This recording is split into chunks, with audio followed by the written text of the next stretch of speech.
back to the Kuhner Report, Hour 3. Jeff Kuhner, Boston's Bulldozer, 617-266-6868. You can also text us at 680-680-806 here on the great WRKO. Joining us now is Boston Herald political columnist and writer Joe Battenfeld. Joe, how are you, my friend, and how was your Memorial Day weekend? It was good, Jeff. How about yours? Not too bad. I was kind of busy. We're at the Justina Pelletier rally. Had a phenomenal crowd. At least 3,000 people showed up. And then we went down to Cape Cod on Sunday for Cape Cod Cares for the Troops. Raised a lot of money for the boys and girls fighting overseas. So busy but productive. Yeah, I hope everybody out there had, thought about the troops and just thought about those who died. I do try to every Memorial Day. And I think more and more people are doing it now because we've lost so many troops lately.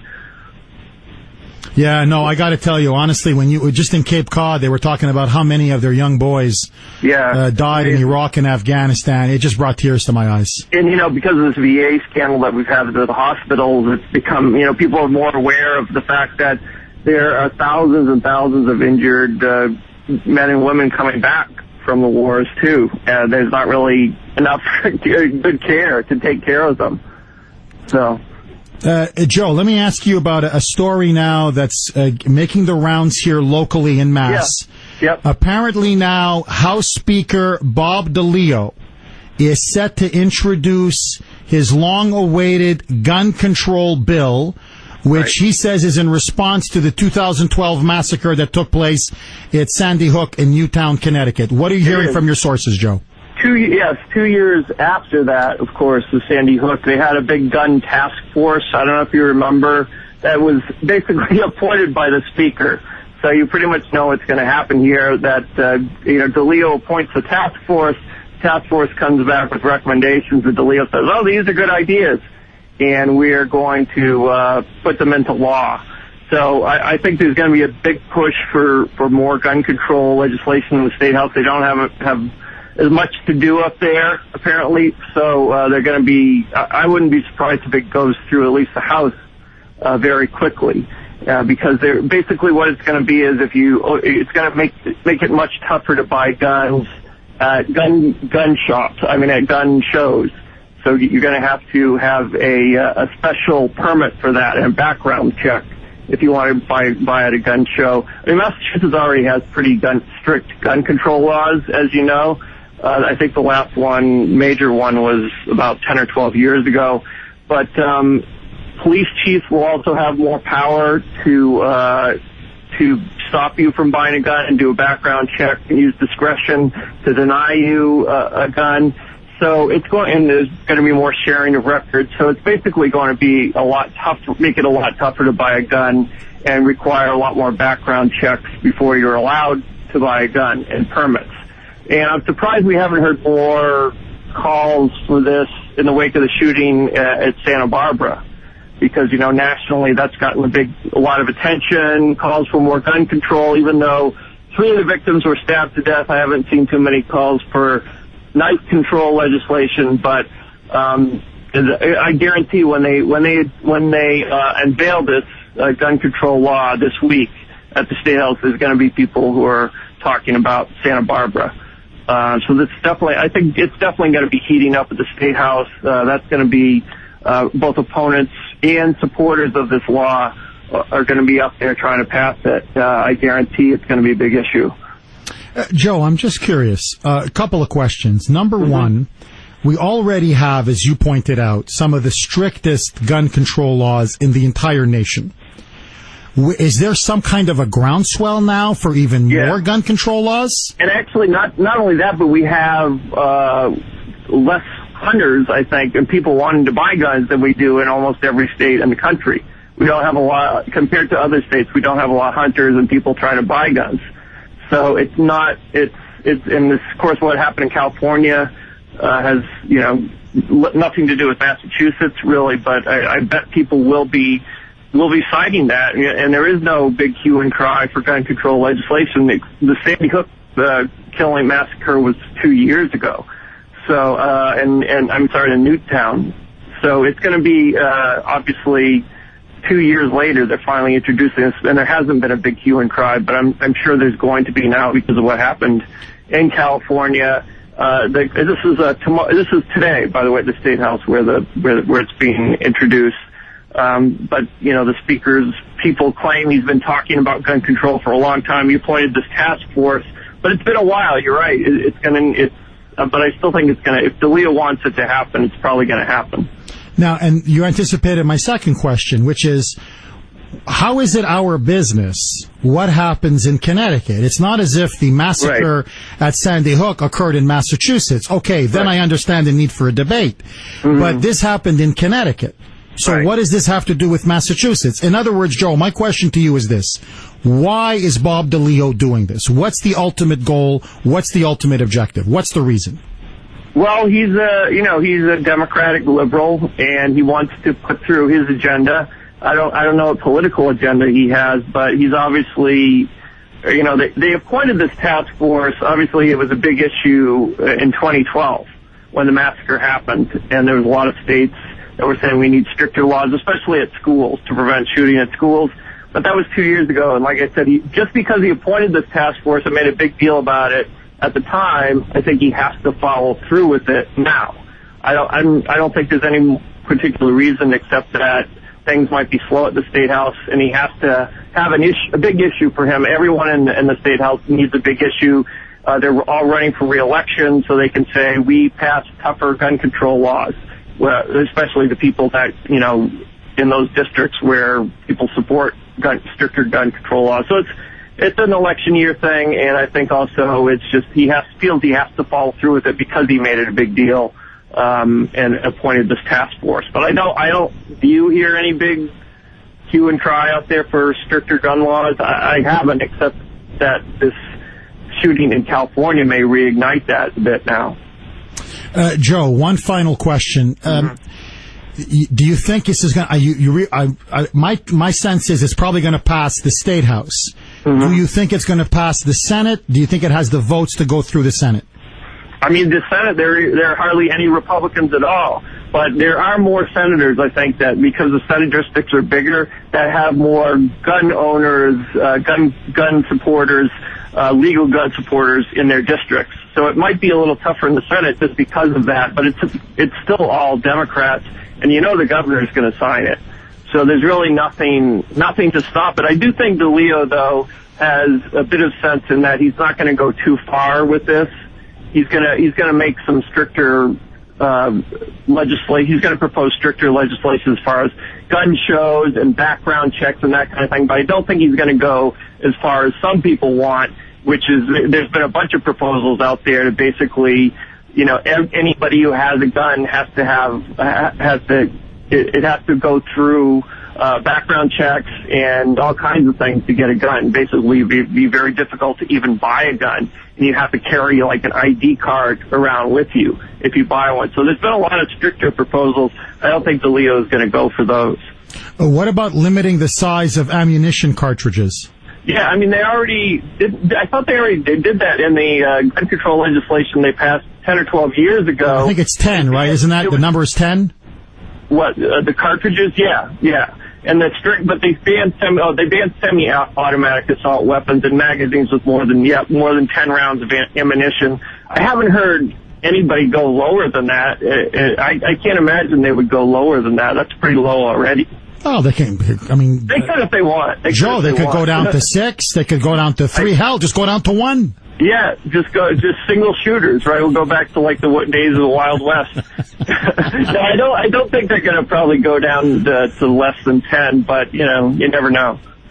We have been talking with Joe Battenfeld, political columnist and writer at the Boston Herald. Joe, thank you so much for coming on the Kuhner Report. I appreciate it, buddy. All right, thanks, Joe. Take care, Joe. 617-266-6868. Howie, you're up next. Thanks for holding, and you're on WRKO. Go, Howard. Good morning. First of all, it was a great gathering on Saturday. I was one of the fellows out in the street yelling and doing some of the chanting. Just one quickly to respond to Joe Battenfeld. They didn't do a gun check on me when I was in the military. They gave me a 50 caliber machine gun. So just a nod to Mr. DeLeo. question about the gun situation at Elliott in Santa Barbara. What's so sad is I have met a niece who's a neighbor of theirs, live up in an area called Hidden Hills in Calabasas, which is one of the more obtrusive sections of L.A. But the fact is, you're right on the money. I remember in the 60s and the 70s, the institutionalization of the mental health institutions, and we had a serious numbers of people being shoved into these subway trains in New York, are many of the people that were let go out of these institutions. I don't know if you heard about that, but we're talking back in the 60s and 70s. Yes. Governor Dukakis, among other many liberals, were behind the institutionalization inside Massachusetts and across the country. And what I used to say years ago is that so many of the people on the homeless and the irrational behavior of those folks that used to be institutionalized. So the far left liberals say, hey, we all should be, whatever. They open the doors to this insanity. And that's all I have to say, Jeff. That's the problem. No, Howie, that's the problem, and they don't want to focus on it because then the feet is blamed. The blame can be put at their feet. And they don't want to have their feet held to the fire because then they're responsible. Can I make one last comment? Sure. I like to suggest the next time we have a rally, I think you're going to have others, I'll be there, that we should do it when they're in session so we can storm the State House when they're in sessions. That's what you need to do to be effective. That's what the liberals do, if you notice. But us people, the more well-behaved, we try to abide by the rules. But unfortunately, I don't think you can get anything done by abiding by the rules, Jeff. That's just a suggestion. Thank you very much, Howie. We did it for two reasons. Number one, it was Justina's birthday on Saturday. And she asked for a nice birthday gift if there could be a big rally on her behalf because she wants to be home with her family. There's also a court proceeding that's beginning very shortly. So the Pelletier family said, we know it's Memorial Day weekend, but can we do it on Saturday, May 24th, even though the legislature is out of session, the governor's on a vacation, because we want to put maximum pressure just before the legal proceeding and for Justina. And I got to tell you, DeLeo's aides were trust me on this, they were in the audience. Mini-Me's aides were in the audience. That there was such a huge crowd on a Saturday, on Memorial Day weekend, they couldn't believe it. They could not believe it. And so the local media was there. Fox 25, I think, did a story on it. Others did stories on it. Look, my friends, message was registered loud and clear. They thought this was a small niche issue. Now they realize there's a lot more people who want to free Justina Pelletier than they could ever imagine. My friends, we are the future, and the future is ours. 617-266-6868. Let me try to squeeze in one more quick call. Eddie, you're up next. Thanks for holding. You're on RKO. Go, Eddie. Hey, Jeff, how you doing? I'm good. How are you, Eddie? Listen, at first I wanted to talk a little bit about the psychotropic drugs that are being forced down these kids' throats that barely pass FDA approval, and we don't know what the side effects are. But I have to change gears to address something Mr. Battenfeld said. It sounds to me that he has never gone to a gun show like most other people in this state. You go to a gun show, you go through a background check to buy any weapon there. Okay? The last gun show that I went to, they have computers all over the place for every gun dealer you go to. So this thing with the gun show loophole is a liberal crock that they are trying to use to stir up fear. You have to go through a state and federal background check before you can even place your hands on the gun that you want to buy. And if you do not have a permit, you are not walking out of that room without a gun. You give them a hard time, there are state troopers on scene and local cops that will arrest you and cart your rear end out the door. So, Mr. Battenfeld, my word to you is go to a gun show and take a look around. You have to know what goes on there. Eddie, very good point. Thank you for that call, Eddie. Rena from Israel. Rena, we haven't heard from you in a while. How are you, Rena? Hi there, Jeff. I am just very well, thank God, and following the news over there. Something that was brought up by Aaron Klein on his radio program from Israel on Sunday night was that this young man who did this terrible, terrible killing was also very much into computer war games. And there's apparently quite a record of the people who are using these war games and then going out and killing. Weren't there other people who also did horrific multiple killings, who also have been, watching all these computer games and playing them for hours and hours in the basement? Yes, that was Adam Lanza. Yeah, Rena, that was Adam Lanza out, the Newtown killer. He was obsessed with video games, played it 6, 8, 10, 12 hours a day.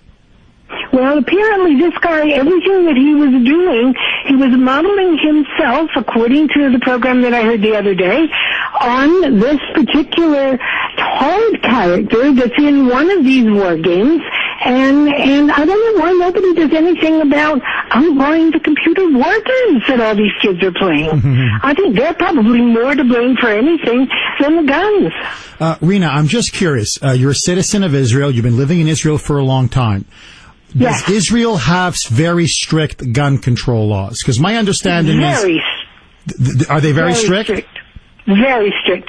I think you have to have been in the army, actually, to be able to be licensed to carry a weapon. I have a lot of friends who do carry weapons, especially when they travel to certain parts of the country. But in general, most people do not carry, but people can have, you have to be licensed, and you have to have, I did the Army volunteer program here before I came to live here, and the one thing, unfortunately, that I wanted to do that they wouldn't let me do was learn how to fire a gun. And I've never bothered pursuing it because where I'm living, it's really not necessary. But I know that there are a lot of people who do get certified, but the gun control laws, from what I understand, are extremely strict, and we seldom have a problem with people. Mass killings here just don't happen, thank God, unless it's terrorists blowing up a bus. Well, that's what I was going to say. A shopping center. You have different mass killings. It's not teenagers because they haven't had sex, so suddenly they start killing people. It's Islamist fundamentalists or fanatics who just want to kill Jewish women and children.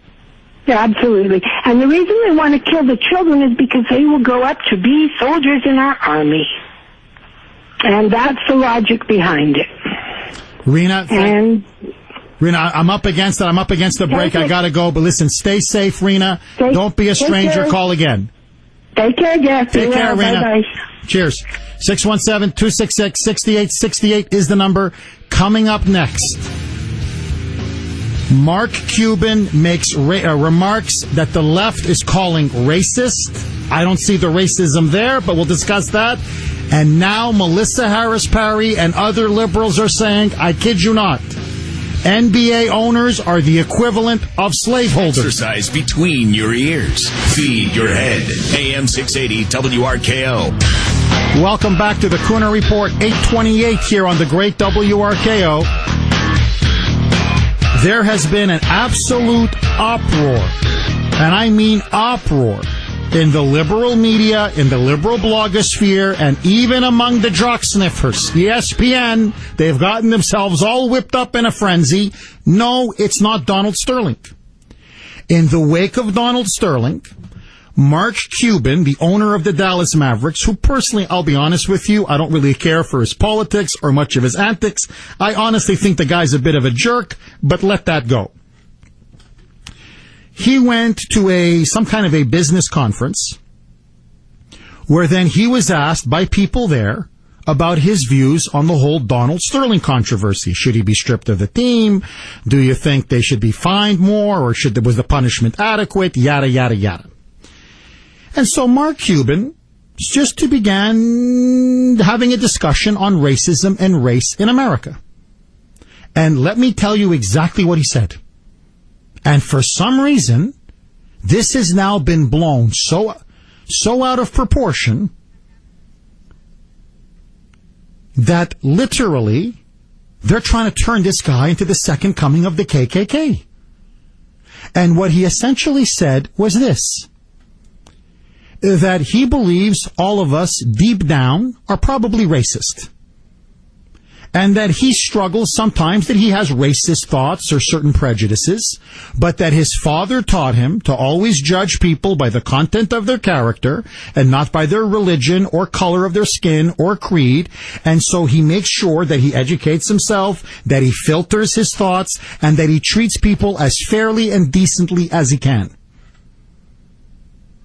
And then he said that, to be honest, when he walks down the street, if he sees a young black teenager in a hoodie who looks menacing, he walks across the street.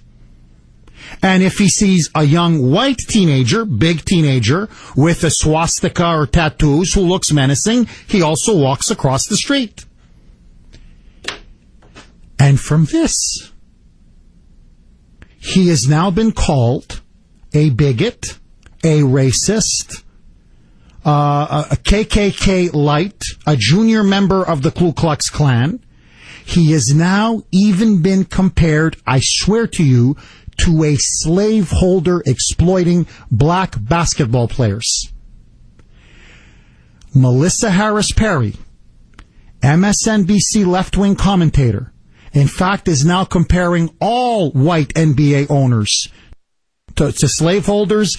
I've got that story. Don't touch that dial. 831 on RKO. Let's take it to Angela in the newsroom.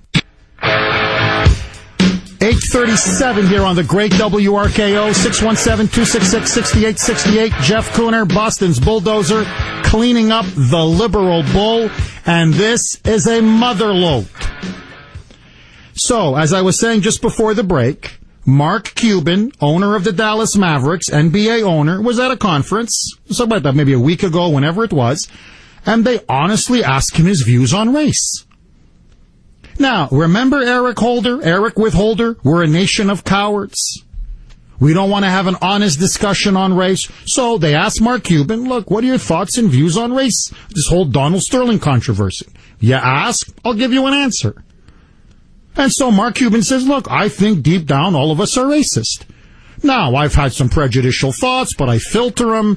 I make sure I restrain them. I never want to act on them. I try to treat people as good and decently and fairly as I can. That's how my father taught me. That's how my father raised me.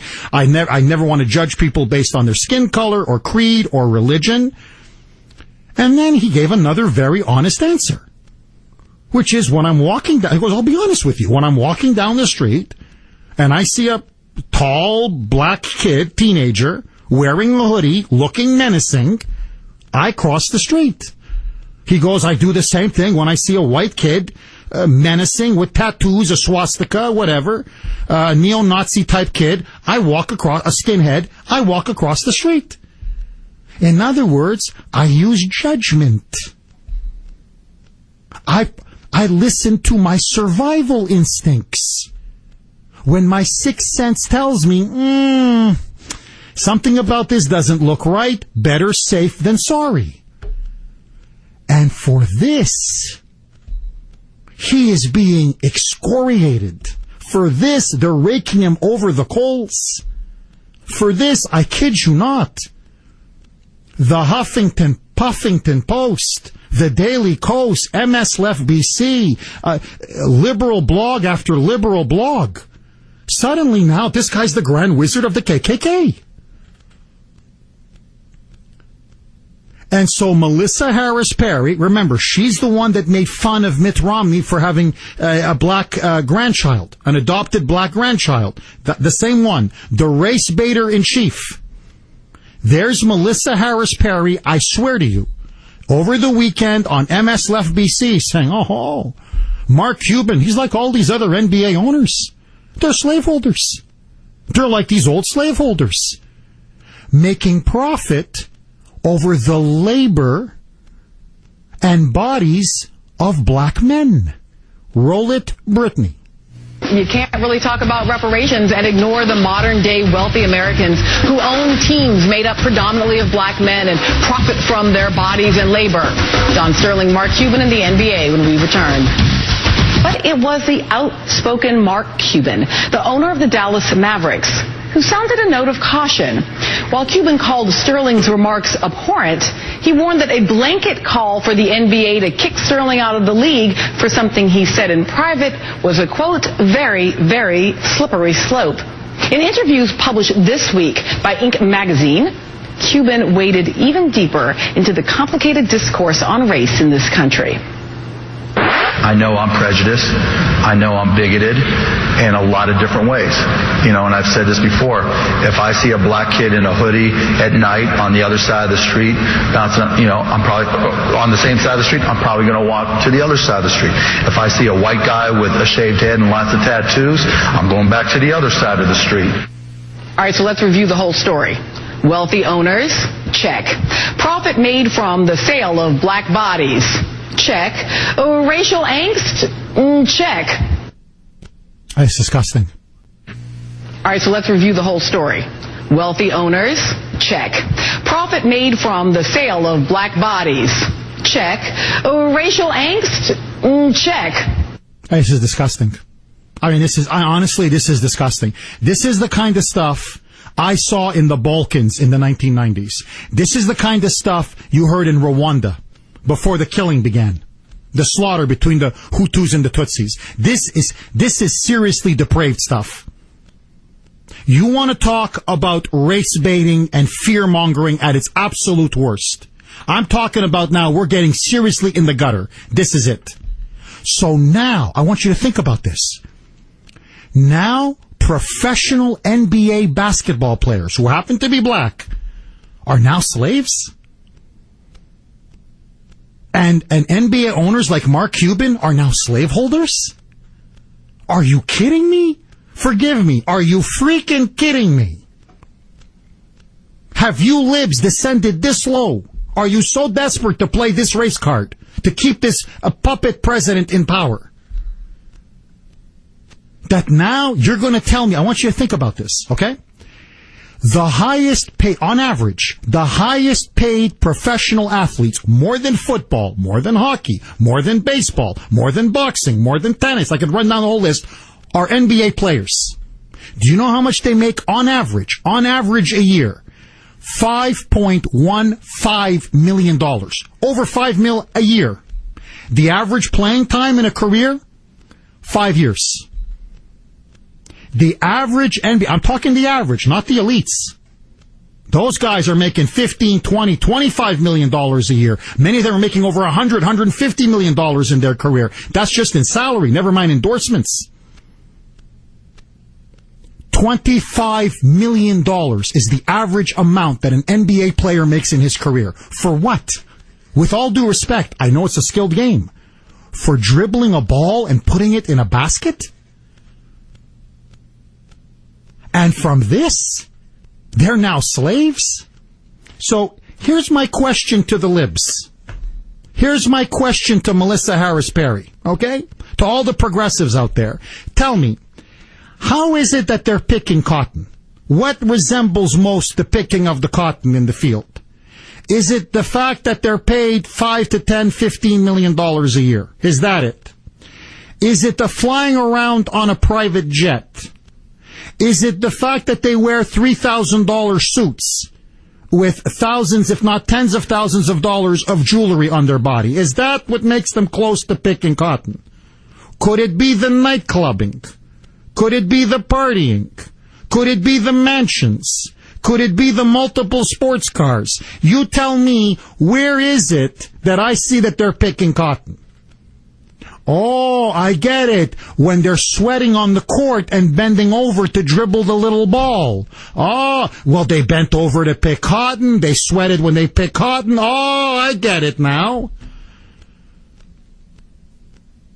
This is obscene. This is obscene.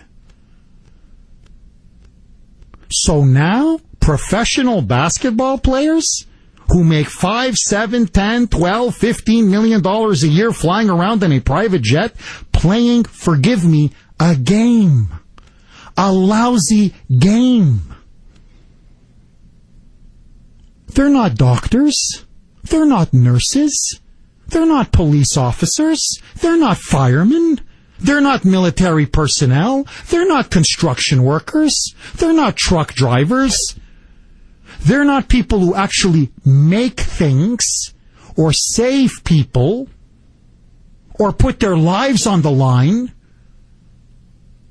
They're entertainers. It takes a lot of skill, don't get me wrong. It's an enjoyable game. In some ways, it's a beautiful game. But it's still, in the end, a game. And instead of saying, hallelujah, thank you, Lord, what an incredible country, that a sport predominantly dominated by African Americans, by blacks, where they can make $5, $6, $7, $8, $10, $12, $15 million, amass unimaginable wealth for playing a game in no other country in the world. By the time these libs are done, it's slavery. So let me ask Melissa Harris Perry this. By your own analogy, not mine, by your reasoning, not mine. Your owners are white. They're as white as I am. They're extremely wealthy. Comcast is a very wealthy corporation. They're making money off of your body and your labor. So are they slaveholders? Are you a slave? When they have you signing a contract, you can't go on other stations. You can't work in other places and other media outlets. So when they pay you that cool 6-figure salary, when you're in the elite 1%, making all that money, espousing all that hatred and vitriol on the air, by your definition, you're a slave, and MSNBC, but the owners are a bunch of slaveholders. How come you don't speak out against your owners? You phony, you coward, you fraud, you. Now, getting to even the more important issue, which is Mark Cuban. I want you to think about what the liberals are in fact saying and what they're doing. What they're telling you when you list complaints about Mark Cuban is you have to suppress your instinct for survival, your instinct to defend yourself, to protect yourself, in the name of liberal political correctness, in the name of multiculturalism. Because you see, you're not supposed to think that a young, big black man in a hoodie could be threatening to you. You can't think that a white person with tattoos and a shaved head, that's trailer trash. You can't discriminate against trailer trash. No. Now you're discriminating against the working class, or with African Americans against blacks. So they want us to be mugged and possibly killed to prove our liberal multicultural bona fides, to prove our liberal multicultural credentials. As you're standing there getting stabbed or shot, but I wasn't a racist. I didn't cross the street. Life is life is life. And reality is reality is reality. And the fact of the matter, you want to have an honest discussion on race? Let's have an honest discussion on race. Many gangbangers, many drug dealers, many criminals walk around in hoodies with their pants at the middle of their butt, with the jewelry all around them. Now, how am I telepathic? How am I supposed to walk down the street and see somebody who's dressed in the gangsta hoodie style, and I'm supposed to read his mind and say, he's just a poser. He's not the real thing. I don't have that luxury. My life is too important to me, for my children, for my wife, for myself. If there's a sixth sense, if you have an instinct that says there's something wrong, always follow your instincts. And that's why, yes, you profile. You would be insane not to profile. If it looks like a gangbanger, if it talks like a gangbanger, if it pretends to act like a gangbanger, how am I supposed to know whether it's a gangbanger or not a gangbanger? I do the prudent thing. I cross the street. It's the same thing when I see a white guy with neo-Nazi tattoos over him. I don't want to get my head smashed in. because I looked at him the wrong way or we brushed shoulders or whatever. He doesn't like the sight of me. I crossed the street. That's not racism. That's just simply prudence. And now they're going to turn this man into another symbol of racism in America? They are now playing the race card from the bottom, and I mean the bottom of the deck.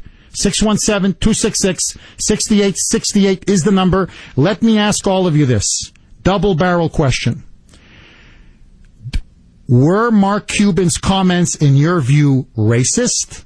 Is it racist to cross the street when you see a young, menacing black person in a hoodie or a young, menacing white person with tattoos and a neo-Nazi swastikas on them? And number two, are white owners of NBA teams, are they the modern-day slaveholders? And are black professional athletes slaves? I say Melissa Harry Perry is insane. What do you say, Boston? 617-266-6868. All of your calls next. 8:57 here on the great WRKO. Is Mark Cuban a racist? Melissa Harris Perry says yes. I say she's insane. Mike, you're up next. Thanks for holding. Go. Yeah, Jeff, I equate this to something that happened in the 1600s in the town of Salem in Massachusetts. It's witch hunt. People that say people are racist are the biggest racists of them all.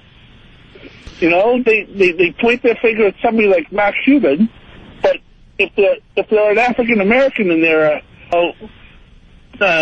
denigrating African American females. Well, you listen to many rap songs, and it's and this and that. The N-word is used prevalently. Nobody says anything. Look at the knockout game. Here you have it's in state after state where black teenagers are deliberately targeting whites, Jews, and Asians, especially elderly white people, simply because of their race. Nothing. Jesse Jackson. Just, what was it? Just 10 years ago, maybe? Jesse Jackson explicitly said, "It is a sad day in America for me when I'm walking down the street and I hear footsteps behind me, somebody walking behind me, and I get nervous, I turn around, and I see that if it's a white person, I get relieved. When I see it's a young black male, I get nervous." So, when Jesse Jackson says it, it's honesty, such honesty about race. Oh, we should congratulate him for being so frank about race. But when Mark Cuban says it, KKK, KKK, racist, bigot, KKK. The double standards are not only blatant, frankly, they're sickening. So what am I supposed to do? Have somebody shoot me and kill me to prove to everybody I'm not a racist? No, I use my judgment. Looks like a gangbanger, acts like a gangbanger, talks like a gangbanger. I'm crossing the street. Call me a racist? I don't care. At least I'm alive. Steven, you're up next. Thanks for holding. Go. Hey, Jeff, I don't know if you remember back when Obama said his mother thought she was a typical white woman. I think he said the exact same thing about her, crossing the street. Yes, he did. Or he also said that she rolled up her window. She would get scared sometimes and she'd roll up her window. Yeah, so where is Miss Perry on that one? That's the dear leader, Stephen. Yeah. You can never criticize the dear leader. It's verboten. Right. They'll conveniently forget about that statement. And I'm pretty sure he mentioned that she would cross the street when she saw a black guy coming down the street. So there you go. You see, Stephen, there are one set of rules for whites and another set of rules for non-whites. So what's heroic for Jesse Jackson is racist for Mark Cuban. That's liberalism for you in a nutshell. 617-266-6868. We'll continue with this for another segment. My friends, let me ask you this. Do you believe that NBA owners are the equivalent of slaveholders? That's what Melissa Harris Perry and many whites are now, many white liberals as well are saying. And when it comes to Mark Cuban, is he a racist for saying he'll cross the street when he sees a young black man in a hoodie? 617-266-6868. 9 o'clock on the great WRKO. Let's take it to Angela in the newsroom. News at the top and bottom, talk in between. Every time I try to get out, they pull me back in. This is AM 680 WRKO, Boston. You can't really talk about reparations and ignore the modern-day wealthy Americans who own teams made up predominantly of black men and profit from their bodies and labor. Don Sterling, Mark Cuban, and the NBA when we return. But it was the outspoken Mark Cuban, the owner of the Dallas Mavericks, who sounded a note of caution. While Cuban called Sterling's remarks abhorrent, he warned that a blanket call for the NBA to kick Sterling out of the league for something he said in private was a, quote, very, very slippery slope. In interviews published this week by Inc. magazine, Cuban waded even deeper into the complicated discourse on race in this country. I know I'm prejudiced. I know I'm bigoted in a lot of different ways. And I've said this before. If I see a black kid in a hoodie at night on the other side of the street, I'm probably on the same side of the street. I'm probably going to walk to the other side of the street.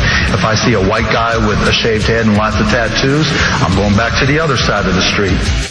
All right, so let's review the whole story. Wealthy owners? Check.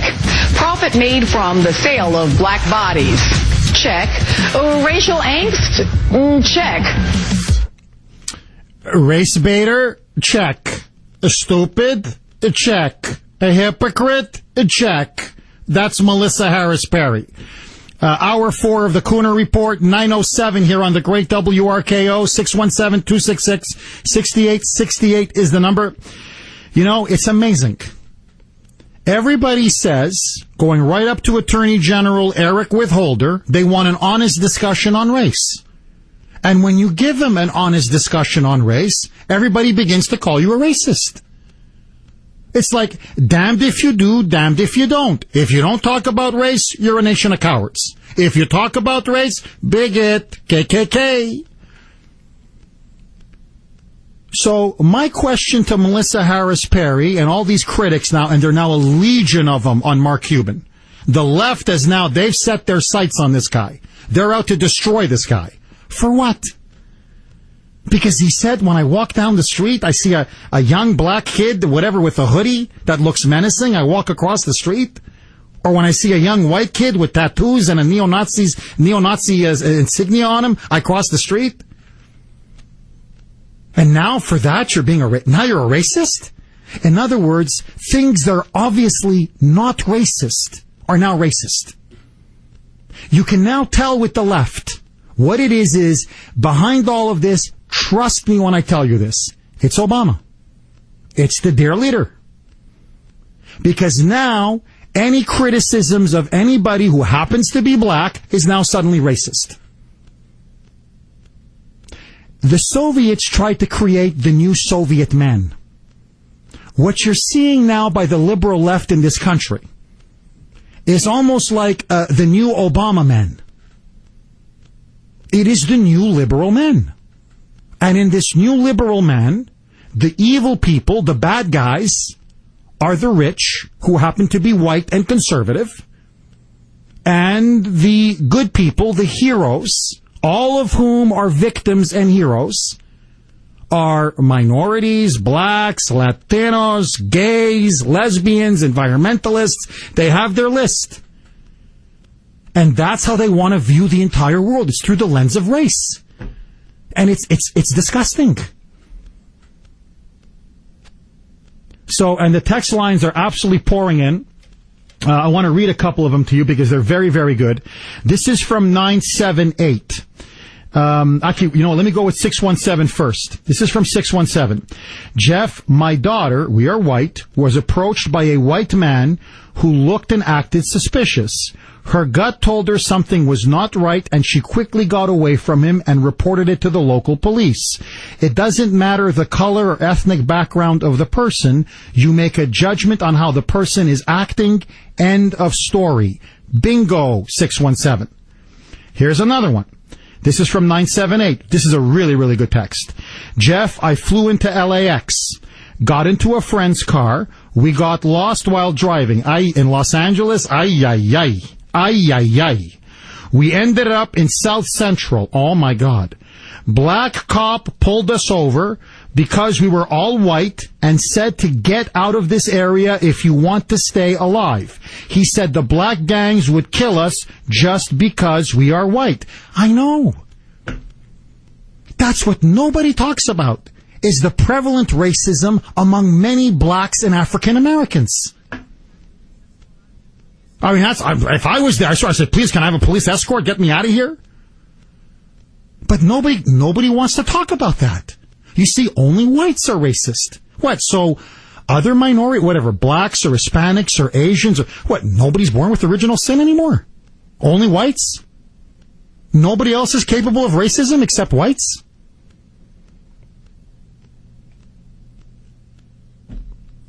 I mean, this one's funny. This is another one. This is a different 617. Jeff, this is what happened to all the people who were released from the asylums in the 1970s. They became news commentators on MSNBC. I mean, here, 978, another one. Jesse Jackson said the same thing. In fact, he said the exact same thing about crossing the street to avoid a gang of black kids. Didn't he? Yes. Didn't call Jesse a racist. Let me tell all of you a very quick story, and then I'll get to the lines are loaded. I'll get to all of the calls. I will never forget this, and I've said this story to other people. I don't think I've said it on this show. I know I've said it in the past, and please listen to this. It's one of the most important lessons I can ever impart to any of you. I was a young boy, maybe 10, 11 tops. We were living in a suburb just outside of Montreal. It was a sort of an upper working class, lower middle class suburb. We had very little crime. Okay, it was a different age, different time then. People then worked for a living, but let that go. And we had guests over at our house. And my father, being from Eastern Europe, you always entertain well, you be chivalrous, an open table, there was a lot of food, a lot to drink. And when somebody asks for something and it's not available, whatever, Coca-Cola, Sprite, 7-Up, beer, whatever, for my father of an Eastern European descent, it's considered a shame. It's considered embarrassing. Somebody asked, it was 7-Up. I'll never forget this. They said, hey, can I have some 7-Up? They wanted to mix it with their wine. And we ran out of 7-Up. And my dad was, oh my God, we didn't have 7-Up. And he felt embarrassed. It was about maybe 10:15. And we had a wonderful local corner store. It was literally 5 minutes, not even 3 minutes from our house. Down the street, quick left, there it was. 3-4 minutes you're there, 3-4 minutes you're back. So I remember my dad gave me $10. That time was a lot of money. And he said, Jeff, I want you to get a couple bottles of 7-Up. And then he was feeling in a good mood. He had a few glasses of wine. The friends, relatives were over. And he said, Jeff, get yourself whatever you want. And I remember I loved barbecue chips. And I said, wow, I'm going to get myself a can of Coke and some big barbecue chips. And I was just like, wow. So I got out the door and I walked down the street. And then on our corner street, it went to a major intersection. So there was a lot more cars. And I approached the corner store. And all I'm thinking at this point is my Coke and my barbecue chips. There was one car parked at the corner store. And there was a white guy. He was thin, frankly, weaselly looking. He was in his early 30s, maybe mid-30s. He was sitting in the passenger seat. He gave me this really strange look. And the moment I saw him, that look, he was dressed in a suit. I'll never forget this. He had a mustache. You know, those were big in the 70s, this big, thick mustache, black mustache. And I'm like, I don't know. I don't feel comfortable. And I'm walking up the steps. It was 5 steps to get into the corner store. And out came a businessman. I'll never forget his face till the day I die. He had blondish hair, a bit of a round face with deep green eyes. And he walked right by me. He was 42. He had a beige trench coat with a red tie. He walked right by me. He gave me this look.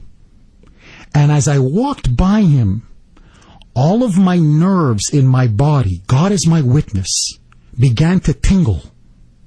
It's like my body was on fire. And immediately I felt besieged in my mind. And I was 10, 11. Like, this stuff never came into my mind before. And I said, I think he wants to molest me. He wants to have sex with me. And I remember feeling incredibly repulsed. I mean, utter revulsion. So I went into the store, and I see that he got into the driver's side, behind the wheel. And so I said, okay, I'm just going to take my time. I'm going to let them leave, and when they leave, they go down the road, and I'm just going to go the other way home, and everything will be fine. So I get my barbecue chips, I get my Coke, I get the 2 bottles of 7-Up, and I look, and they're still there. So then I said, well, my dad said I could spend as much as I wanted, so I loved comic books. So I got a couple more comic books. And I began almost browsing through and I'm looking. 5 minutes goes by. 10 minutes goes by. 15 minutes goes by. I'm like, they're waiting for me. I know they're waiting for me. Like, I knew it. I knew it. Now, when the adrenaline is pumping, I was 10, 11. I should have just taken the phone, called my father. I don't know why I didn't. I wasn't thinking straight. I should have told the woman behind the cashier. I was nervous. I was panicked. This had never happened to me before. Half of me didn't want to believe it. Half of me was like, Jeff, you're crazy. You've seen too many movies. You're making this up. So against my better judgment, I pay the woman. I have 2 bags on me, my chips, my Coke, my comics, and my 2 bottles of Pepsi. Sorry, of 7-Up. And I said, I'm just going to walk very quickly. So I walked very quickly by the car. Now I'm on the sidewalk. Immediately the car backs up. The car then goes on the road.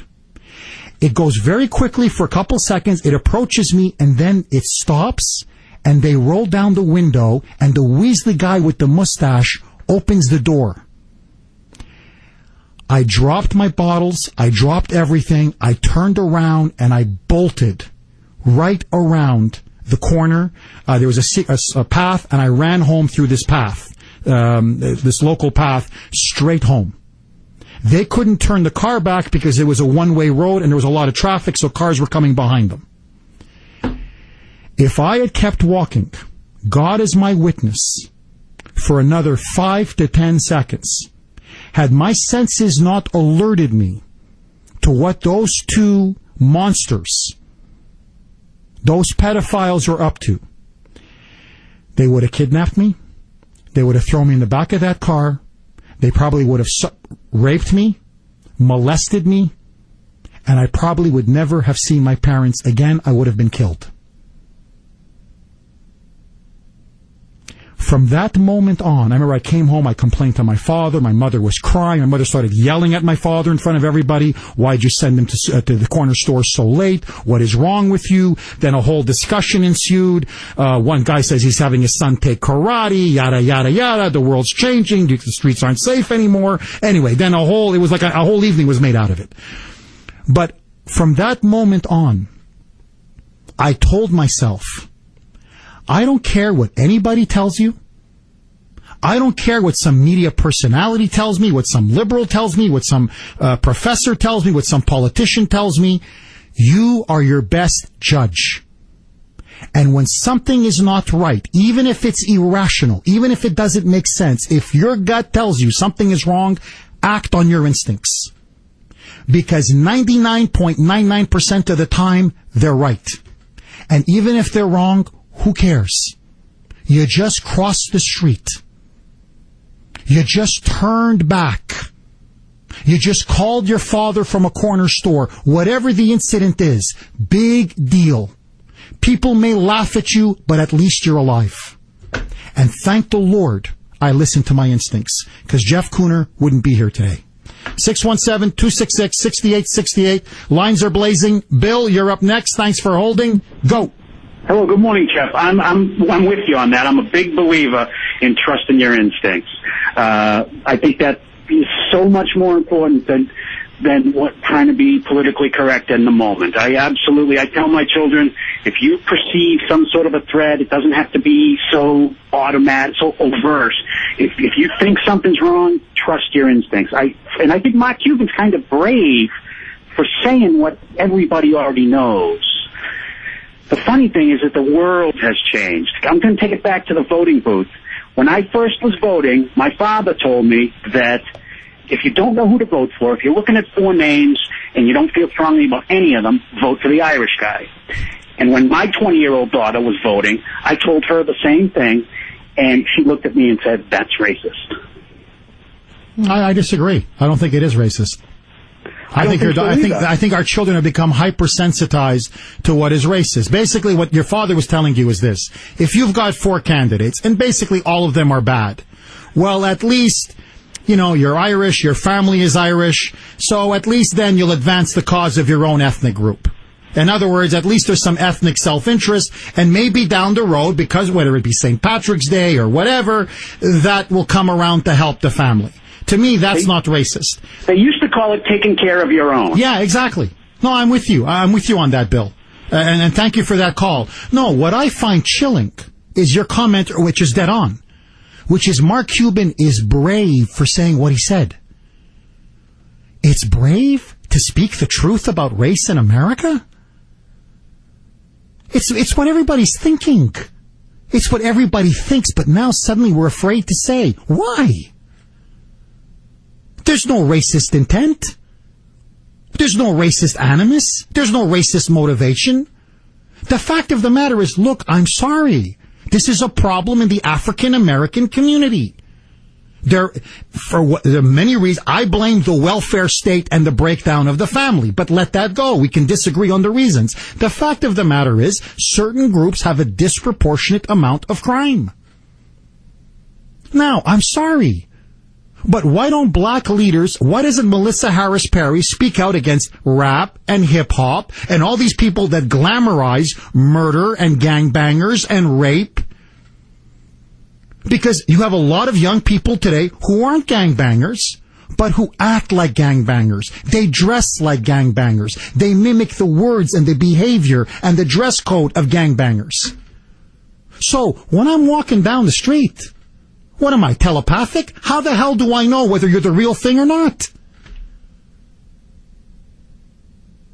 So, suddenly, you celebrate the gangbanger lifestyle with the hoodies, the whole bit, and the whole thing was Trayvon Martin. They all said, oh, but you were being insensitive to the Trayvon Martin family, Mark Cuban, when you said this. Well, I'm sorry. The left now keeps acting. Now the myth has emerged that somehow a Trayvon Martin was shot simply because he was black. Now, I swear, now the spin is that suddenly, no, he was just shot dead because he was black. No. George Zimmerman didn't gun him down simply because he was black and wearing a hoodie. He followed George Zimmerman. He tracked George Zimmerman. He was even yet calling him the N-word on his phone with his girlfriend. He then jumped George Zimmerman. He pounced on Zimmerman. He beat Zimmerman. He pounded his head against the pavement. That's why Zimmerman shot him. So, what am I supposed to do now? I'm on neighborhood watch. I see somebody I don't know. I call the police on them. I head back. They jump me. They beat me. They start pounding my head on a pavement. I'm supposed to stand there and say, kick my head in because I don't want to be called a racist? Enough is enough. It is not racist to defend yourself, and it's not racist to have the instinct of self-survival and preservation. My friends, it's not racist to want to live. Call me crazy. Agitator, flamethrower, pale razor. It could only be Mark Levin. Weeknights at 7 on AM 680 WRKO.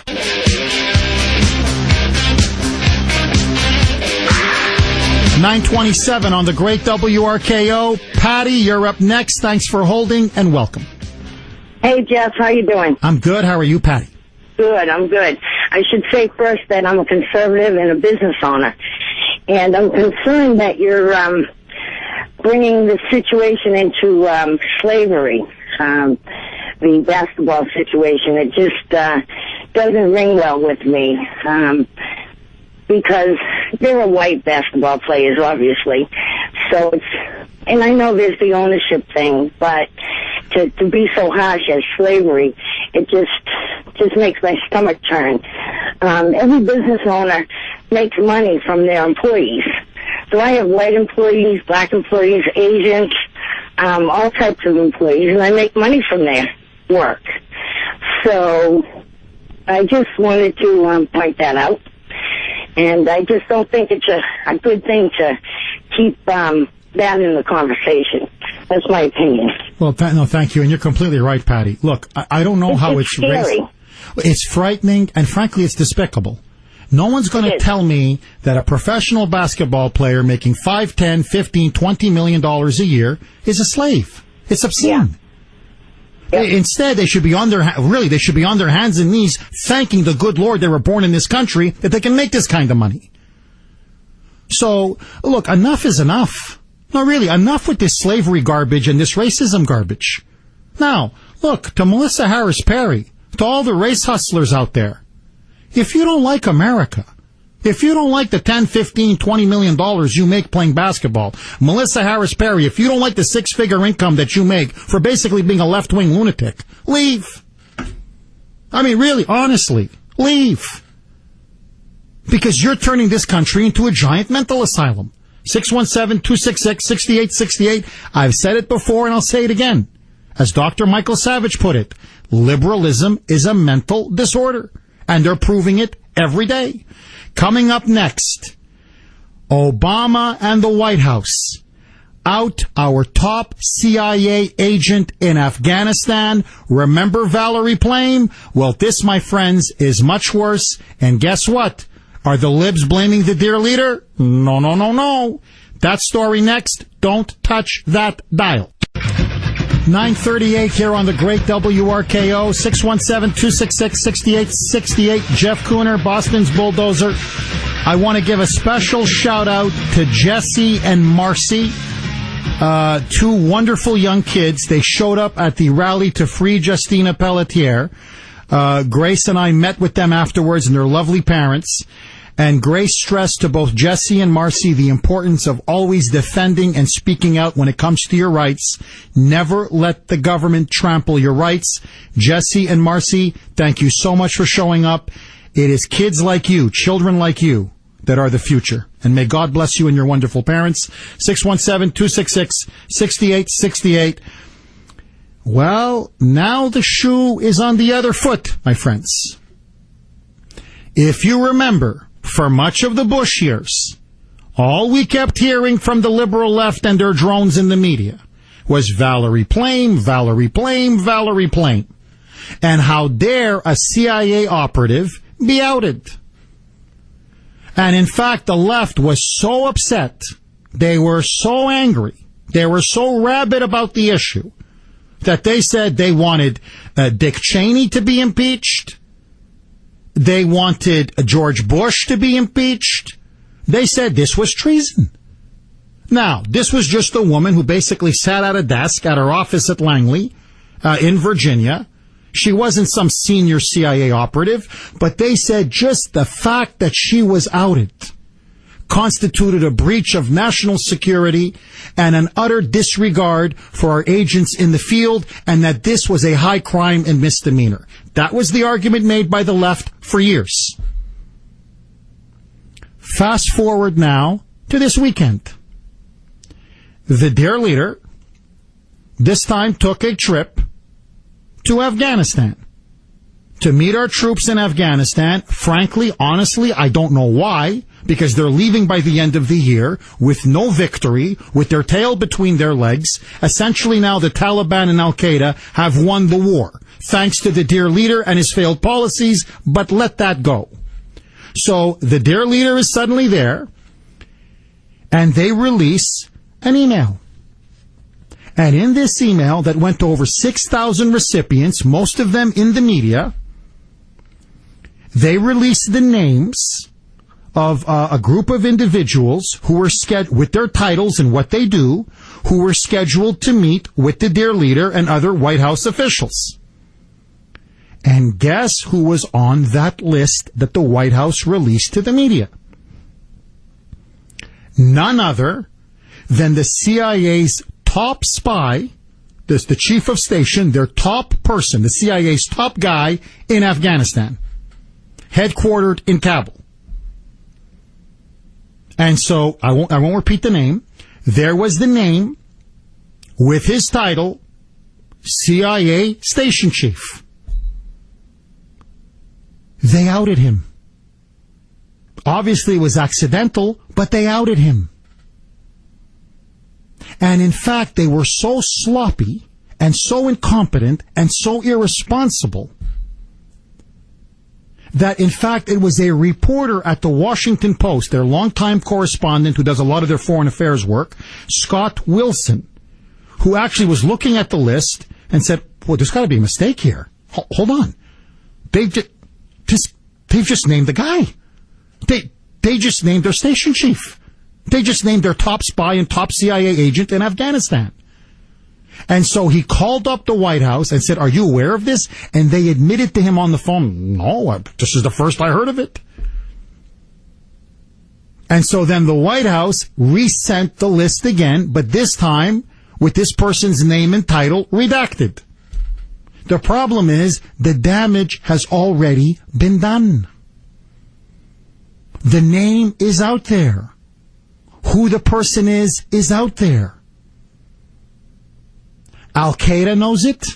The enemy knows it. The Taliban know it. They have now just put a giant target on this guy's back. And not just this guy. Not just this top station chief. Every single one of the people who work with him. And every single one of his sources, because the Taliban, they have spies and they have agents that have infiltrated the Afghan army, the Afghan government. They're all over Kabul. They're all over the country.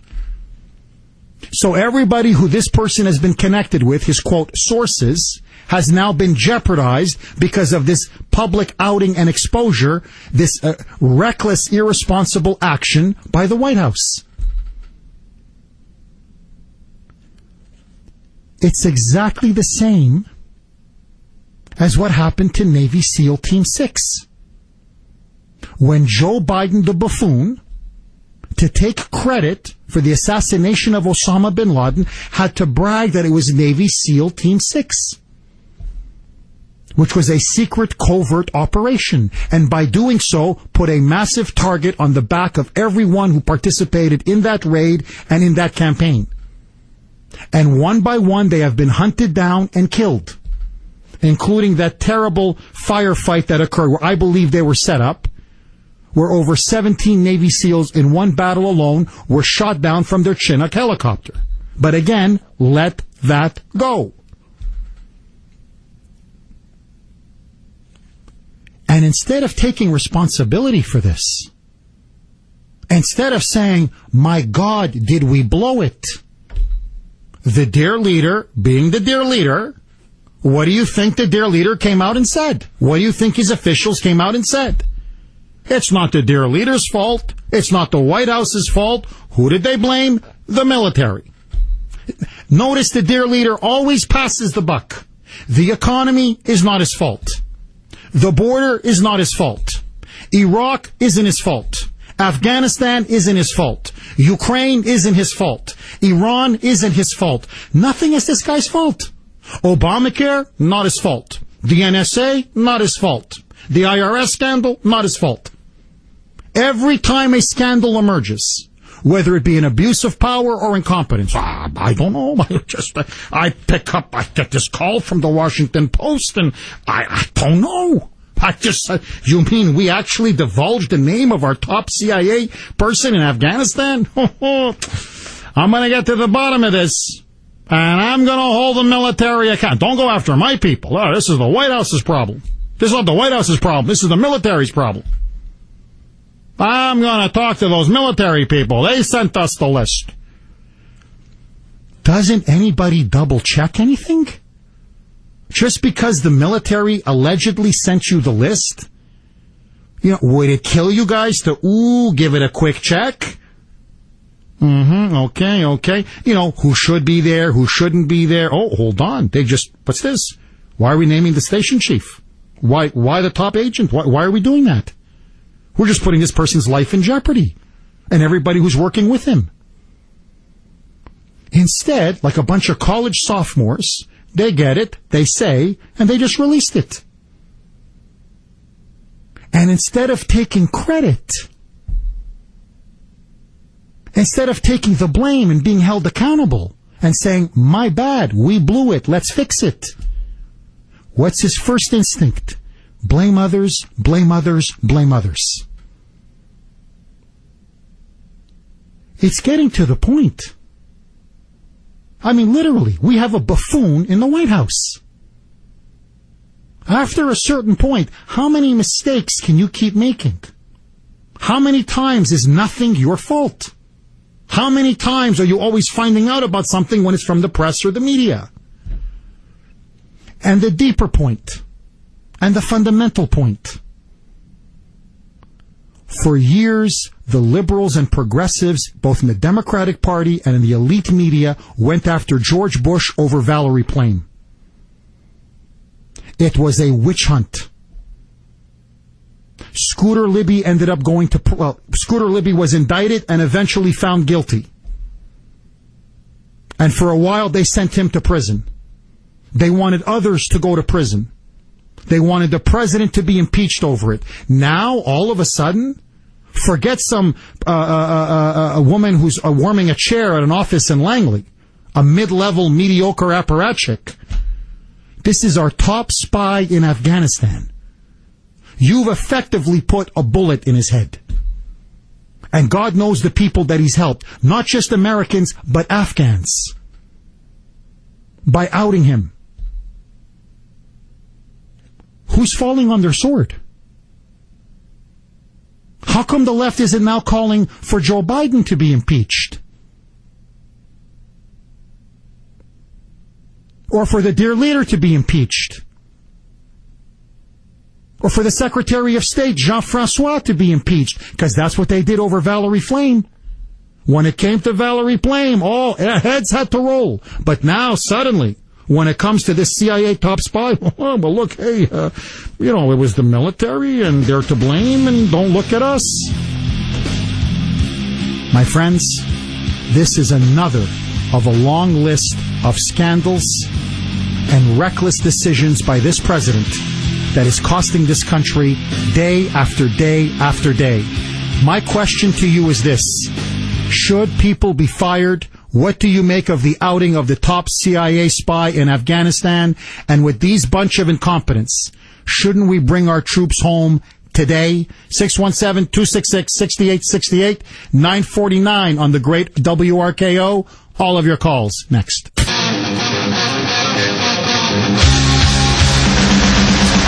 9:55 here on the great WRKO. Carol, you're up next on the Kuhner Report. Thanks for holding and welcome.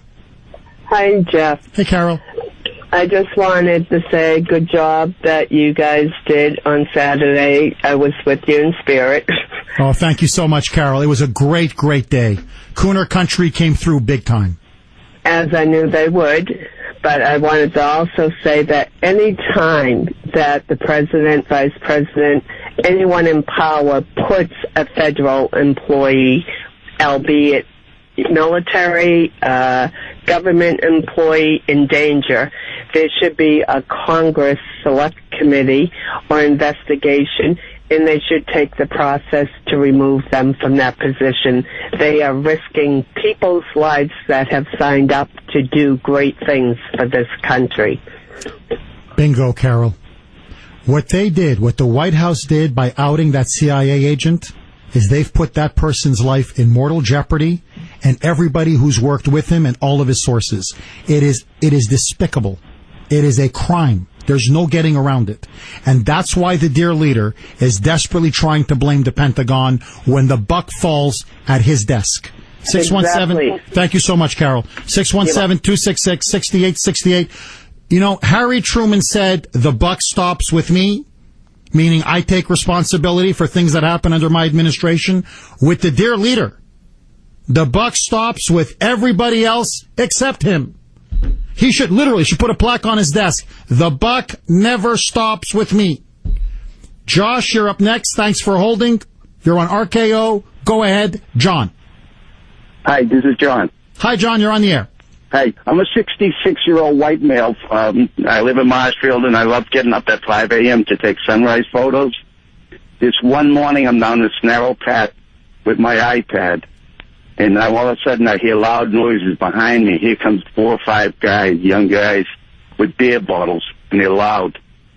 And what crossed my mind, they're going to steal my iPad, beat me up or something. That crossed my mind. But luckily, one kid, they were celebrating his 21st birthday. They were drinking all night, apparently, and they just came down to see the sun come up. And thank God my heart stopped beating. I thought I was going to get robbed. And these are white guys. John, always be safe. Better safe than sorry. If your instincts tell you there's problems or trouble, just leave.